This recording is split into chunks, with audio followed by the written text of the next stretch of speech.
materials that we downloaded.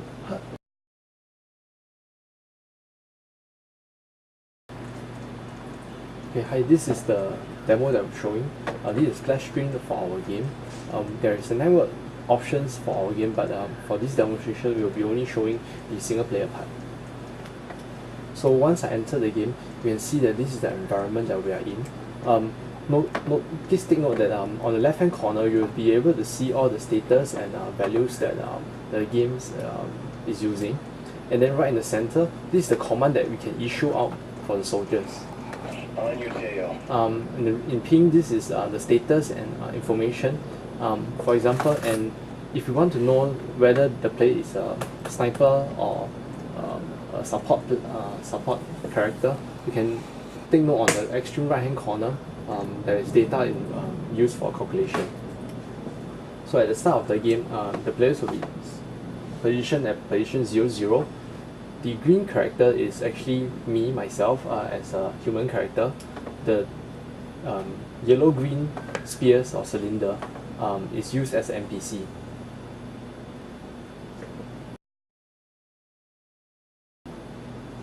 We would like to show you the formation of our soldier. Currently it's now in a one-up formation. We can actually shift it to a foul formation.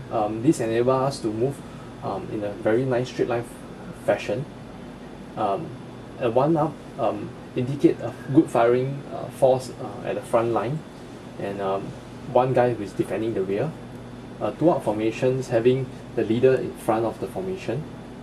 And then of course a three-up formation is more likely a all-round defense. If you notice, between transition of the foul formation, some characters move slightly faster than the rest. This is because they're carrying heavy load. That's why the simulations actually slow down the player movement.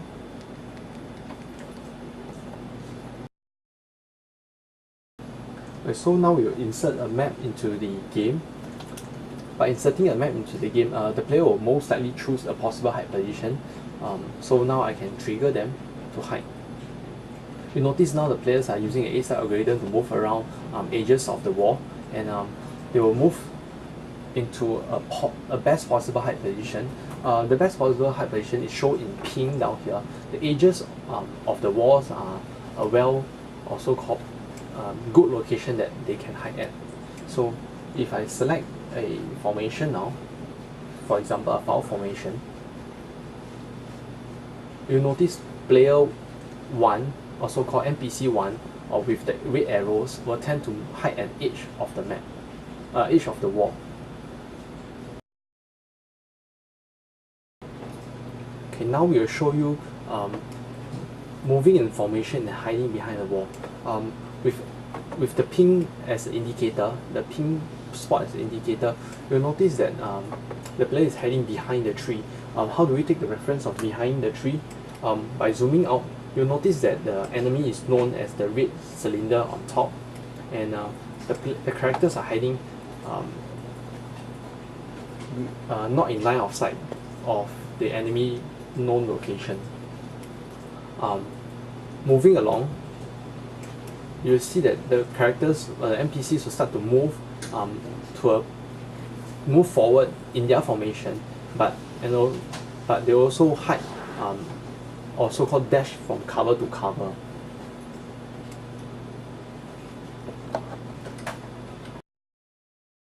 There's also several other commands that we can issue to the player. By selecting Soldier 0, which is the red NPC, we can ask it to move to a location that we want. For example, you take the point, indicates the player to move into an open space. Once the NPC is in this allocated location, it will reply back as a voice command. In position. There's also other commands that we can issue, such as the hold position. For example, I ask Soldier 1 to hold position at this point, and can start moving around, and you notice that Soldier 1 will not be moving with the formation.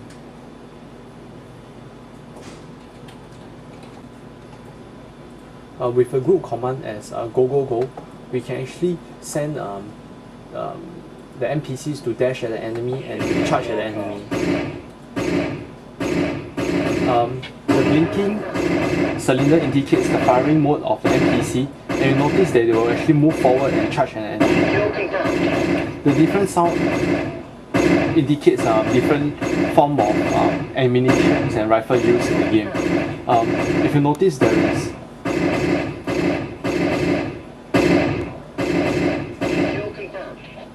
If you notice now, some of the NPC actually turn orange in color because now the mode is actually happy.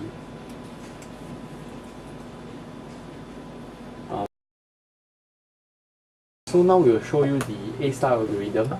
I'll be adding waypoints to the player 1. So the first waypoint to be there, second waypoint to be around here, and I'll ask player 1 to start moving to the waypoint. You'll notice that player 1 actually picks the white portion. This is because the white portion indicates a fast track which the player can actually speed up and walk through the environment. And then once you reach the waypoint, it actually stops, and then we can say that go to the next waypoint. You always select the best possible path, which the heuristic function indicates the lowest value. You'll notice that this wall doesn't affect the players by dashing through. Actually, players know that the wall is a non-open node. You will always search for open path to go through. So now we will show you the last example of our A-star algorithm. The player will actually do a detour around a trap environment. You'll notice that currently player 1 is trapped in a U-shaped wall. The upper half will have a longer distance if we plan it to move it 2 grids away. The mouse indicates the endpoint. So now I'll say player 1 go to that point. You'll notice that player 1 actually select the shortest path, which is actually the lower side of the wall.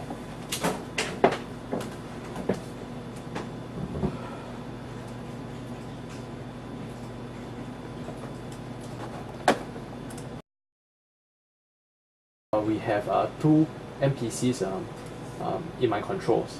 They are actually now in 1-up formation, so with a formation radius of 7.5. So now my buddy will actually start firing RPGs round at me. So once we are contacted, the formation will actually open up. This is because we would like to find a better cover position. And you notice that there's an immediate fire reaction from our NPCs. As it continues to fire RPG at the squad, the formation actually opens up to 30 radius, and now it's actually firing back at the contact drill.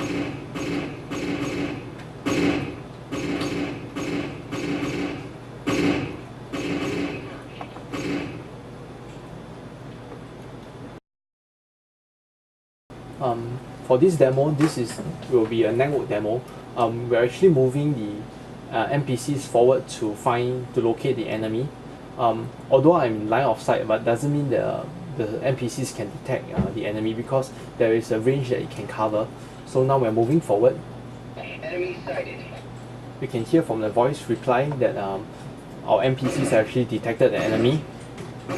So once a fire is open, Geneva Convention said that we can return fire at will. So I will ask my NPCs to actually return fire at the enemies. You'll notice that our NPCs have different rate of fire because the red NPCs is actually a sniper, the yellow NPC is actually a support profile, and the blue NPC, I believe, is just a weak soldier in the platoon.